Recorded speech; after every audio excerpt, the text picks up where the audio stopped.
What is up, everybody? Welcome back to racenews.com and welcome back to another one of our Rockets hits and heartbreaks. Well, let's go through it today. What happened last week, and really it's a lot of not good stuff. I just could not connect on much for the pick 5. I did hit one on at Sunday at Aqueduct.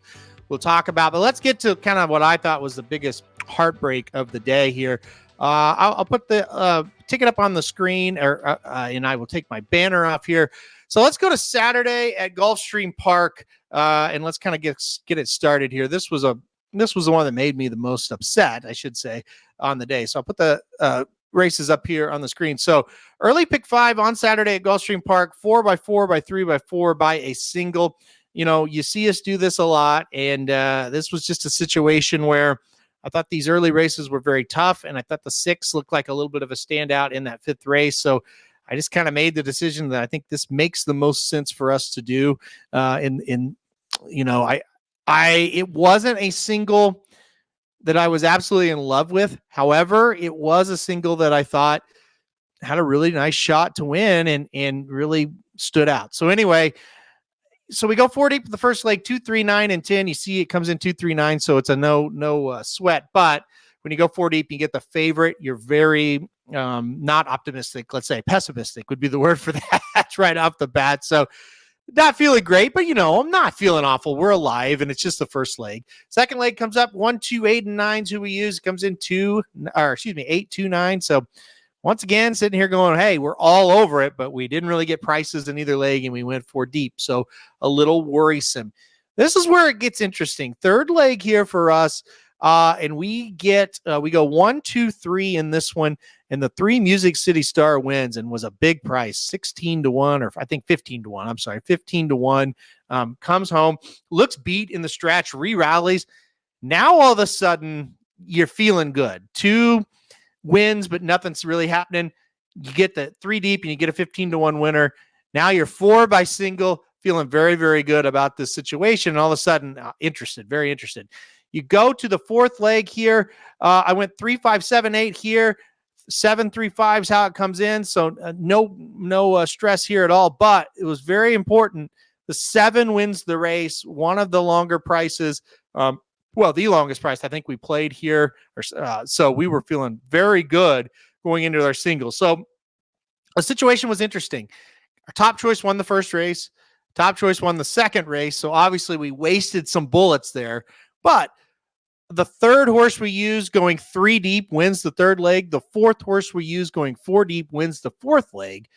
So it's kind of some give and take. I was kind of right and wrong up to this point. I was wrong that, boy, all these races look tough. I need a lot of coverage through the first 4.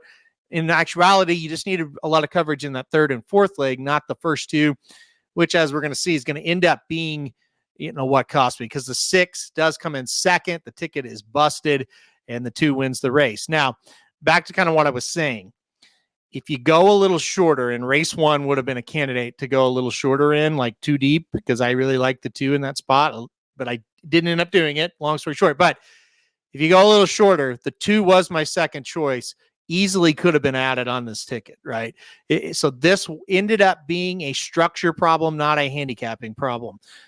Because like I said, 2 is second choice. I just thought we're going to take a shot and we're going to try to single in this spot because I just don't trust a lot of these early races where I probably should have. So you scroll down here, $2,300 payout, and you're kicking yourself because that could have been a $96 ticket. Say go 2 deep in the first leg, put the 2 deep in the last leg. It's right there. And these for me are the hardest to take when a pick 5 loses, but they get, horses come in that I didn't really consider, or maybe I considered, but just not strong enough. Yeah, it is what it is. When I felt like I handicapped a sequence of 5 races really well and don't hit, that's what makes the pick 5s really frustrating. And that's what makes horse racing really frustrating. So it just sucked. That one just sucked. I'll just put it like that. Let's talk about, though, something that was decent through this. We did hit the early pick 3. So you go back and it's like, hey, I did a decent enough job handicapping that when we went short and played short tickets for pick 3s, this one's $12 like most of them. We did get one come in here. The 2 wins the first leg, the 8 wins the second leg, and then that 3, that big price wins. So this was a good payout here. $223 and some change there for the pick 3 for $1. So that's a good little consolation prize. But honestly, I think when you're playing pick 5s, hey, the pick 3s are great, kind of supplement the bankroll, kind of eases the sting of the bankroll, but mentally, that's a tough one to get over when you should have hit it and you didn't because you just did stupid things with your structuring. So that was just look, hindsight's always 20/20 though, right? You look back, God, why did I do that? Well, before they ran all those races, you thought that was a good plan. So, you can't beat yourself up too much. If we knew the outcome of the races while we were handicapping, we'd just go one by one, right? And it'd be really easy. So, all right, let's go to one we hit here, and then we'll get you out of here today. Aqueduct on Sunday, 1-7. And this was kind of the ticket structure we needed at Gulfstream on Saturday. Would have came in, but we didn't do it. So 4x2 by 4 by 3 by 2. So no single here.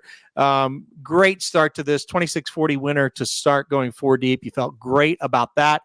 Next leg, a 660 winner. We went 4-5. It came in 5-4. The 4 was a huge favorite, so I still thought this was a good win, a good way to move on. I'm feeling great. I think this is going to be a pretty good payout if we get there. And I felt even better after this leg. We went in 1, 2, 4, and 7. It came in 7, 4, 1, 2. So a no stress, move on. And the 7 pays $15. So I'm like, hey, we have 3 winners, non-favorites, double-digit prices, and 2 of the 3. Things are going great. Now, that does get very chalky here.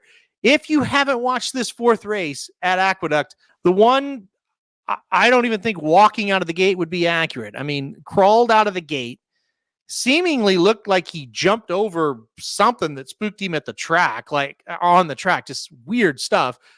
Falls out of the screen, you don't even see him. So when you're watching, it's like, okay, well, the 1, forget it. I have the 2 and the 6 to get to the top of the stretch. Finally, at the top of the stretch, you see the 1, but he's still way back there. 2 and 6 are done. I'm like, well, the ticket's over. Mid-stretch, finally the 1 gets back into the screen again.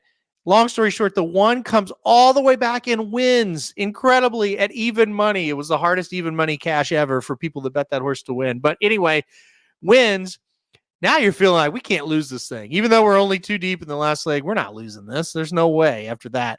And, of course, we did not. So the 1-5 is who we play here. The 5 does come in over the 1 here and gets it done. I thought this payout was a little light. So for 5 out of 5 here, paid $685.50. Look, I'm not going to ever complain about a cash, and it's good enough. But, with the results of the first 3 legs, I thought this would pay a little bit more. I guess people maybe really relied on the 1 in the 4th leg, and maybe that kind of made this thing pay a little bit less. But still, I thought we'd get a little bit more, but we did not. But anyway, it was still some kind of cash, at least on the week. So not a great week for the Rockets. I'll be the first to admit, but hopefully we get a bounce back this week. We'll stick with Gulfstream. We'll stick with Santa Anita. We'll see on that 3rd track. I'm debating between Fairgrounds, Aqueduct, Tampa maybe. Probably won't go back to Oaklawn. A little bit of an update on Oaklawn. I stayed away from it last week because it was just nuts the week before. It kind of started to be a little bit more formful. But then Sunday they had to cancel the races because of the track condition. I'll give it another week at Oaklawn. I don't want to mess with that. Like, I don't know what's going on with the track. I just don't want to mess with that. So we'll stay away from Oaklawn again this week. I'm going to go back to it. Probably Southwest weekend. I'll be back at Oaklawn. I won't be gone forever, but I don't know. They got some weird things to kind of sort out there. So anyway, that'll do it for this week's Rockets Hits and Heartbreaks, guys. Thanks everybody for watching, and we'll see you next week.